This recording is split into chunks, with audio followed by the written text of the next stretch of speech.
first movie is Steven Spielberg's exciting, explosion-filled War of the Worlds, by far the biggest, loudest, and most elaborate adaptation of the H.G. Wells classic.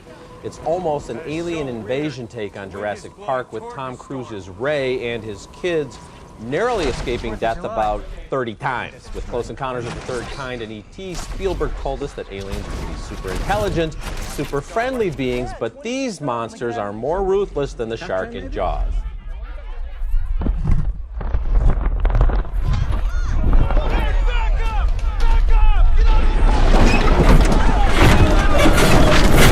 Now, Ray isn't one of those regular guy movie characters who then turn into a superhero by circumstances. In fact, he's a lousy father, and at first he's not particularly brave or resourceful, but his paternal instincts do kick in after the monsters attack.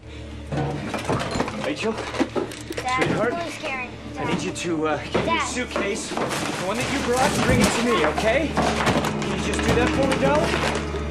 Okay. With a budget of about $125 million, this is the most expensive movie of the summer, and Spielberg definitely blends special effects with extended stunt sequences involving hundreds, maybe thousands of extras.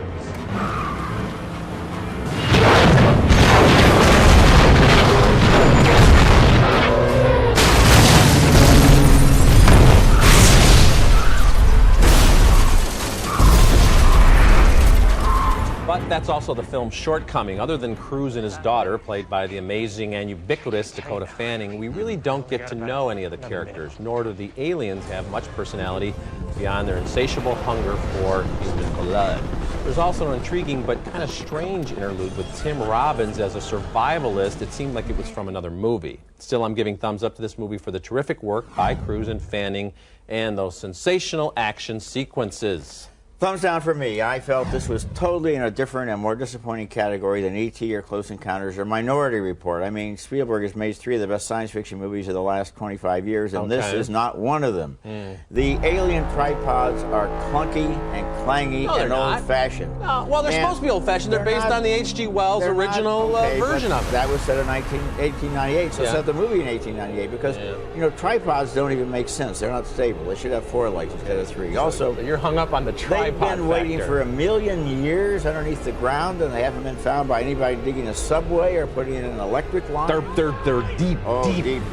They're the core where Hillary Swank once went, way down there. Years, and then when they come up, what they want to do is zap us with death rays and suck our blood. Well, I mean, after 1 million years, couldn't they come up with anything better than that? Well, and then, they're hungry. And then they're hungry. Tom Cruise is basically just in the foreground, holding Dakota Fanning and thinking about things he can do to try to protect his family from these ridiculous mechanical monsters. I mean, it's like the Iron Giant is svelte compared to them. I think you're really hung up on the whole tripod alien I didn't like the tripods. element. I did not like the tripods. They were not interesting aliens, and what was inside of them was less interesting still. Well, I'll tell you, Roger, there have been, I think, very few movies about alien invasions where we really get great motivation on the aliens' part for coming to the planet Earth. I mean, that's always the kind of thing. They come here to either say hello or to eat us. You know, they don't just show up every once in a while. Whether they say hello or eat us, at least they're more interesting. They were more interesting, for example, on Independence Day. Well, no, I don't think so. But I think you're also just shortchanging, first of all, Cruise's character, who's this, you know, I thought it was interesting that he was kind of a lousy father,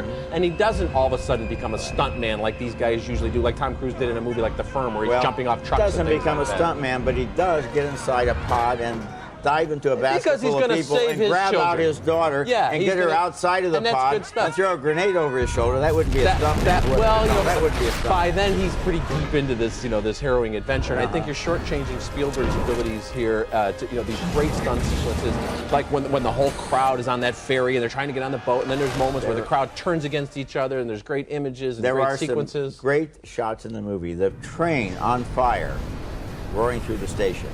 That's a great shot. It's a great shot. So there are some great moments. Well, I just want to still thumbs down for me. All right, before we move on, I just want to make this clear. So if you're standing there in a multiplex and you've got your $9 or $10 in your hand, you're saying that you should go see The Longest Yard or The Honeymooners before you should go see War of the Worlds. I'm saying, well, how many times do I have to explain to you that ratings are relative, not absolute? You know, I understand it. I'm just saying. I'm saying that if E.T. gets 4 stars and Close Encounters gets 4 stars, this gets 2 stars. And Longest Yard gets thumbs up, and this gets thumbs down. Well, you know, oddly enough, no. It doesn't work that way. But well, how does it not work that way? because people should be smart enough to listen to what we say instead of looking at the dumb thumbs and the dumb stars, because there are gradations and contexts that go on. All right, but you're giving this movie thumbs down. I am. Okay. And if you want to read my review in the paper or hear what I said here, you'll understand why. I look forward to reading more. And if you go look at Minority Report, you'll see that this is half the movie that was.